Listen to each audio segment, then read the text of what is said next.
Sunday டே 3:00 start ஆகிடுச்சு. இன்றைக்கி தைப்பூசம் அப்படிங்கிறதுனால வீட்டில் வந்து பூஜை பண்ணணும்னு 3:00 வந்து எழுந்திரிச்சாச்சு. நைட்டே வந்து பச்சரிசி மாவு வந்து அரைச்சி வச்சுருந்தேன் கோலம் போடுறதுக்காக.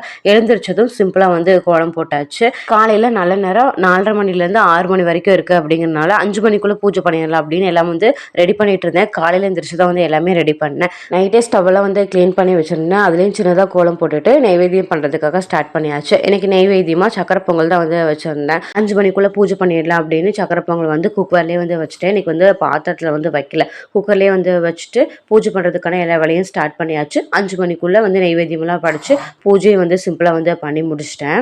நெய்வேத்தியமாக எனக்கு பாலும் சக்கரை பொங்கல் மட்டும் தான் வச்சுருந்தேன். முன்னாடி வந்து சின்னதாக ஒரு 2 நெய் தீபம் மட்டும் ஏற்றினேன். காலையில் சிம்பிளாக வந்து பூஜையை வந்து முடிச்சாச்சு.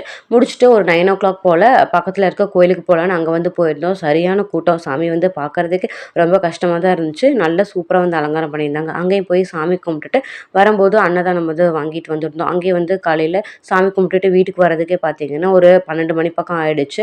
அங்கேயே அன்னதானம் வாங்கிட்டு வீட்டுக்கு வந்து வந்தாச்சு. இந்த வீடியோ அவ்வளோதான். வீடியோ பிடிச்சிருந்துச்சு அப்படின்னா லைக் அண்ட் சப்ஸ்கிரைப் பண்ணி வச்சுக்கோங்க. நெக்ஸ்ட் வீடியோவில் பார்க்கலாம். பாய்.